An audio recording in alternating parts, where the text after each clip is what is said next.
Nagbabala ang mga otoridad sa kumakalat ngayong isang klase ng tabako na doble-doble ang taas ng nicotine kumpara sa karaniwang sigarilyo.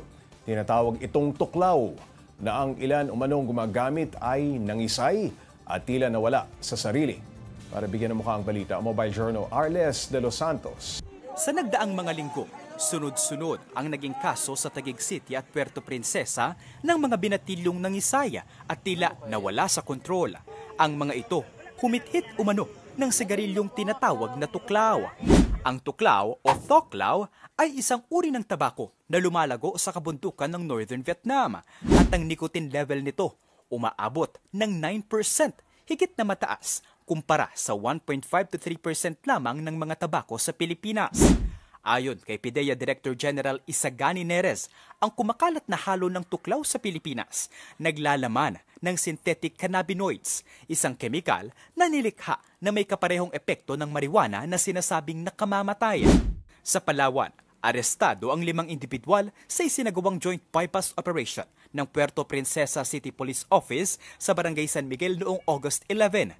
Kaugnayan ng kaso ng tuklaw sa Barangay Mandaragat kung saan nabiktima nito ang 3 individual.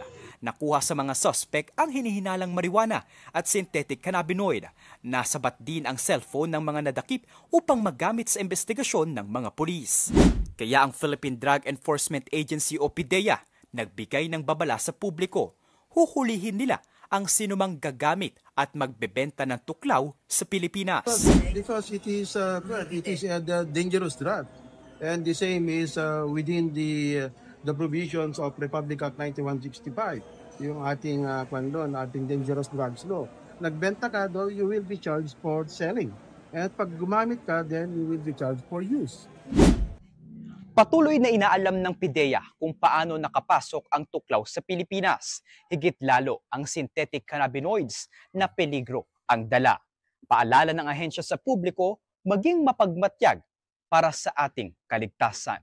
Mobile Journal Arles de los Santos po. Hatid ang mukha ng balita. Pag-usapan pa natin ang naglipa ng tuklaw kasama si Mobile Journal Arles de los Santos. Iba kang kamandag nitong tuklaw na ito. Arles, sabi mo sa ulat mo, nangisay at nawala sa kontrol yung mga gumagamit nito. Ano na ba ang balita sa kanila ngayon dun sa mga gumamit nito at kamusta ang kanilang lagay? Ang nakatakot dito, Pops J, ay hindi lamang ito nangyari ng isang beses lang sa isang linggo, no? Sa isang lugar. Correct. Oo. At sa iba't ibang lugar to ng Pilipinas. Actually, bukod sa Taguig at Puerto Princesa, Palawan, nangyari din to sa Quezon City. Meron din. Correct. At actually, yung mga naging biktima nito, no? Actually, nakaka-alarma, Pops J, dahil nagmomotor daw yung mga nagpapahit-hit nito.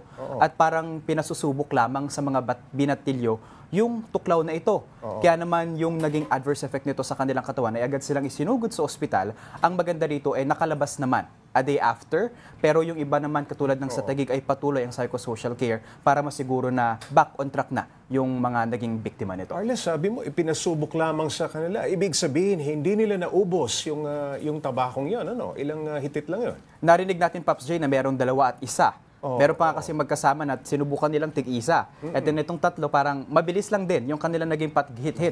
Pero yung kanilang pangingisay ay talagang nag-agaw ng atensyon sa publiko. Arles, kung may cases na sa Palawan at Taguig at nabanggit mo nga sa Quezon City, no?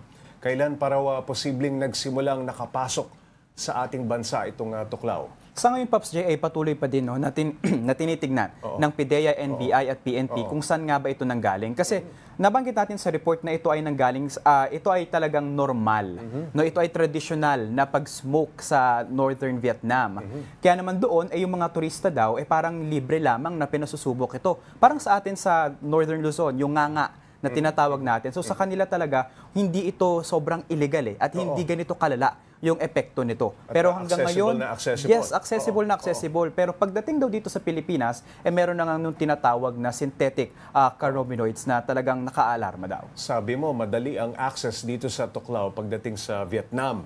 Doon ba sa Vietnam may mga ganyang kaso? Nakita natin, Pops J, na kahit sa viral videos online, yung mga turista na sumusubok nito, medyo bumabagsak din yung katawan. Ganun din, ano? Yes, Pops J, dahil 9% ang level ng nilalaman na nicotine nito.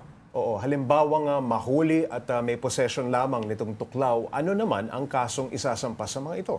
Kahapon nakita natin, Pops J, na actually kasama tayo doon sa naging meeting, organizational meeting ng House of Representatives Committee on Dangerous Drugs. At kinumpirma nga nila na sisimula na talaga ng PIDEA ang crackdown sa mga gagamit at magbebenta nito. Pwede silang kasuhan ng violation ng RA 9165 ng dangerous drugs na noong 2002. Arles, halimbawa, papasok lamang sila ng Pilipinas at syempre dadaan yan sa security sa airport, ano? At may dala sila nung sinasabi mong traditional lamang, no? Madali ang access dito sa tuklaw. Halimbawa, nakita sa kanilang bagahe na meron, yun ba, liable na sila? Kailangan pagtignan, Pops J, dahil ang pinaka masama talaga dito no, sa pumasok na tuklaw na to ay yung pagkakahalo nga nitong synthetic cannabinoids na tinatawag natin. So, iimbestigahan pa yung kanilang dalang tuklaw Yes, from Pops Vietnam? J. Oo.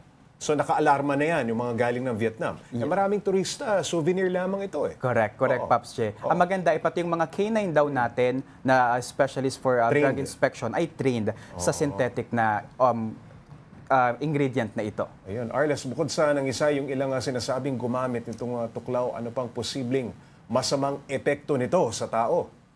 Ito, Pops, ay merong severe health effects. Of course, nakita natin na sinubukan to ng mga mas nakababata no, kumpara sa mga nalalaman natin na gumagamit ng sigarilyo o droga talaga. So isipin mo na lang kung gaano nag-react yung katawan nila dito. Pwedeng magkaroon sila ng epilepsy at syempre yung mental breakdown dahil sa taas ng nicotine level at yung synthetic na ingredient na nakalagay pa dito. At syempre, katulad ng Yossi, addictive ito.